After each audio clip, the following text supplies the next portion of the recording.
Bienvenue dans cette nouvelle édition du QG News. Voici les titres de l'actualité.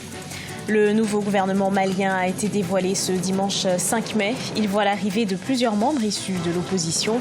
Cette nouvelle équipe gouvernementale a pour mission de stabiliser un pays dans un contexte de mouvements sociaux. Des logements à des prix abordables au Kenya, c'est ce que permettra le prêt de 250 millions accordé au pays par la Banque mondiale. 132 000 nouveaux emplois pourraient être ainsi créés dans le pays. Et puis en République démocratique du Congo, après 63 ans d'activité, une carrière exceptionnelle, Lutumba Simaro s'en est allé. Il est décédé le 30 mars dernier à l'âge de 81 ans. Ses obsèques se sont déroulées ce dimanche 5 mai. Mais tout d'abord au Niger, l'explosion d'un camion-citerne a fait 58 morts et 37 blessés graves à Niamey. Le camion s'est renversé avec 36 000 litres d'essence en face d'une station d'essence. Selon les premiers témoignages, l'explosion s'est produite une vingtaine de minutes après l'accident. Les habitations ont été sécurisées par les sapeurs-pompiers de la ville de Niamey. Le président Mahamadou Issoufou s'est rendu à l'hôpital de Niamey pour apporter son soutien aux 37 personnes brûlées. Nouveau gouvernement dévoilé au Mali. Le nouveau gouvernement du Premier ministre malien Boubou Cissé se compose de 38 membres, 35 ministres, un ministre délégué et 2 secrétaires d'État. Sa mission, améliorer le climat social dans le pays. Reportage de notre correspondant Mokhtar Bari. 35 ministres, un ministre délégué, 2 secrétaires généraux. Ce sont en tout 37 ministres qui composent la nouvelle équipe gouvernementale du Premier ministre Boubou Cissé. Fruit de l'accord signé entre les partis de l'opposition, de la majorité et des autres composantes, on note l'entrée des personnalités remarquées de la scène politique malienne comme Tchébilène Dramé aux affaires étrangères, Malik Koulibaly à la justice, Michel Sidibé de l'ONU-SIDA à la santé ou le général Daïrou Dambélé à la défense. Aujourd'hui, c'est comme s'il y a un SMIC politique. Les différentes obédiences se retrouvent autour de l'essentiel, autour du Mali. Et comme on l'a dit, opposition, majorité, société civile, mouvements armés sont dans ce gouvernement. Et si les uns et les autres jouent franc jeu, il n'y a pas de raison que les choses puissent être tirées vers le haut et de façon positive. La nouvelle équipe gouvernementale aura pour mission la stabilisation du pays secoué par des attaques terroristes, mais aussi par des mouvements sociaux tant dans les secteurs de l'éducation que de la santé. Le Mali s'apprête à aller vers des réformes institutionnelles et en 2015, l'opposition à travers la coalition Ante à Bana avait dit niet et aujourd'hui le pouvoir Ibeka confie ces réformes institutionnelles justement à un ancien leader du mouvement Ante à Bana, à la personne de Amadou Thiam, qui est de l'opposition. Le nombre de ministres passe de 32 à 38 avec le respect de la loi sur le genre qui est de 30%. Ainsi, le nombre de femmes passe de 9 à 11 ministres. 250 millions de dollars en faveur du Kenya, un prêt approuvé par la Banque mondiale. Il est destiné au financement de projets de logements sociaux. Cette somme vise à aider le pays à promouvoir des logements décents et abordables pour les personnes à faible revenu. Un reportage de Neilei Clodebessa commenté par Victoria Seti. Le gouvernement kényan a bénéficié de 250 millions de dollars de la Banque mondiale. L'investissement octroyé est constitué sous forme de prêts destinés au logement abordable pour les plus nécessiteux. Selon des observateurs, ce fonds devrait fournir un avantage positif au projet de logement à moindre coût mis en place par l'exécutif.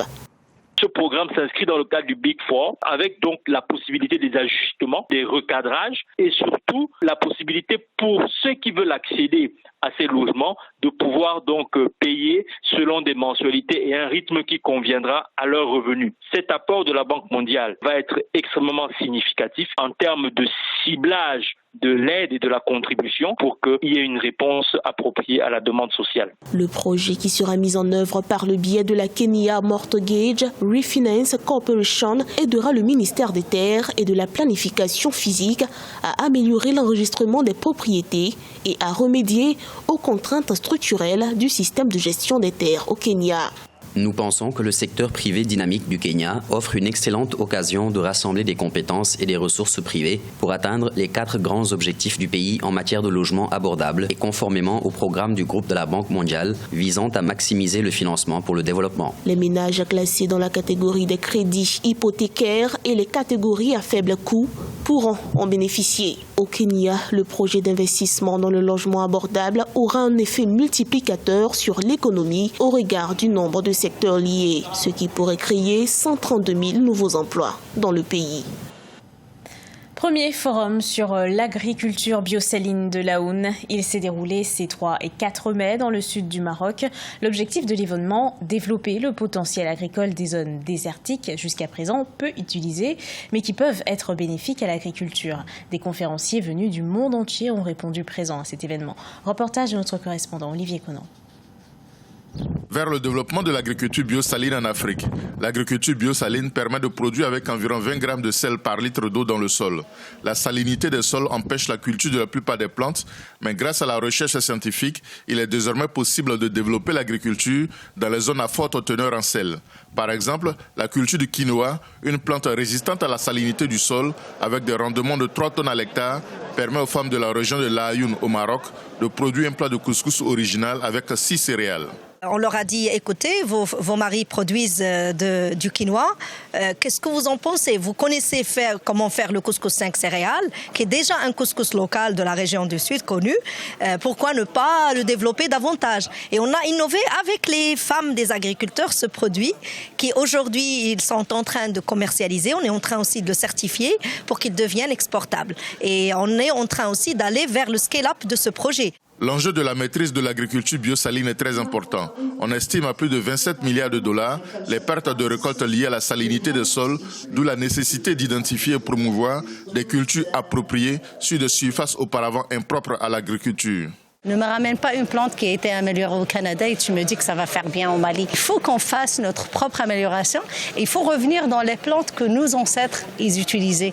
Si je parle du Sénégal par exemple, le millet il faisait partie du pays. Mais maintenant le millet il est en train de revenir mais juste pour les riches parce qu'il est devenu très cher. Alors que ce qu'il faut faire c'est le ramener pour tout le monde à un prix abordable. Le premier forum sur l'agriculture biosaline de l'Aïoun vise à développer le potentiel agricole des zones désertiques, jusqu'à présent peu utilisées, mais qui peuvent être bénéfiques à l'agriculture. Le forum va également apporter des solutions à la forte pression exercée sur la demande en eau d'irrigation dans les zones arides grâce à l'utilisation des eaux saumâtres. Un jour, Abidjan sera comme Kigali. Ce leitmotiv encourage de jeunes bénévoles en Côte d'Ivoire. Ils font partie de la brigade de salubrité MOB qui tente d'assurer la propreté de la capitale économique. Leurs opérations de salubrité sensibilisent la population. Reportage de notre correspondant Olivier Conan. Avec leur slogan « Un jour Abidjan sera comme Kigali », ces jeunes bénévoles ambitionnent hisser la capitale économique ivoirienne au rang des plus salubres du continent. Nous sommes ici à l'avenue 12 à Trècheville. Au menu de l'opération de salubrité du jour, balayage, planting d'arbres et ravalement des murs. On voudrait que Abidjan un jour soit salubre, propre et que chaque citoyen se sente à l'aise d'y vivre. Ça fait du bien de sentir qu'on fait quelque chose pour la communauté. Voilà, on ne fait pas quelque chose pour nous, c'est la communauté. Puis par derrière, on sensibilise. Créé en 2016, My Own Business ou MOB compte en 2019 plus de 2000 bénévoles. Cette équipe composée de jeunes soldats de la salubrité a impacté près de 500 endroits malgré les difficultés d'ordre économique, politique et technique. C'est l'éveil de conscience et c'est seulement à ce prix-là que nous allons, pourquoi pas, rejoindre les dragons d'Asie et l'Europe. Et nous en sommes convaincus, la responsabilité individuelle. Le jour où le citoyen ordinaire, l'Africain va s'appeler à sa propre responsabilité individuelle, nous sommes sûrs que dans 15-10 ans, nous aurons une nouvelle génération d'Ivoiriens, d'Africains, une nouvelle façon de faire, une nouvelle façon de réagir, une nouvelle façon d'agir face à tous nos défis.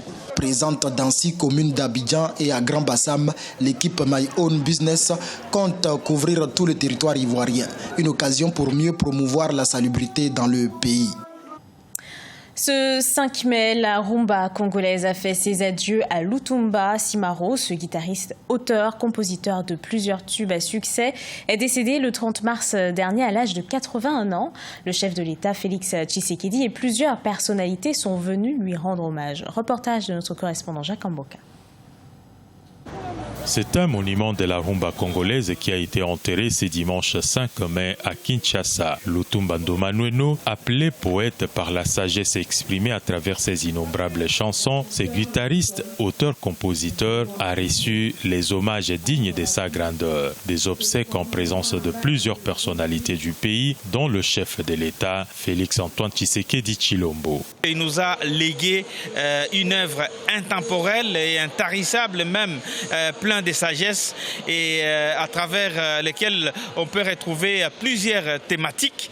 Et ainsi donc, on peut dire que Lutumba Simaro continue à survivre. Durant de Franco Luambo Makiadi, de Rochero Taboulei, Lutumba a hérité de son compagnon Franco l'orchestre tout-puissant Oke Jazz avant de l'abandonner et créer son propre groupe Bana Oke. Auteur de plusieurs tubes à succès, dont Mabele, Maya, Testament, Eau bénite, c'est un répertoire varié et riche, illustrant la valeur de la rumba congolaise qui constitue l'héritage de cet artiste. Lutumba Ndomanueno a été pour beaucoup pour le progrès de la musique congolaise moderne. Il s'est révélé comme un grand peintre de la société. En mars 2018, alors qu'il totalisait 80 ans et pris par le poids d'âge, Lutumba Simaro Massia a fait ses adieux à la musique après 63 ans d'une carrière exceptionnelle. Décédé le 30 mars à Paris à l'âge de 81 ans, c'est donc une bibliothèque de la culture congolaise qui s'est écroulée. Ce journal a été préparé par l'ensemble de la rédaction. Merci à vous de l'avoir suivi. Retrouvez dans un instant une nouvelle édition d'actualité sur Africa 24.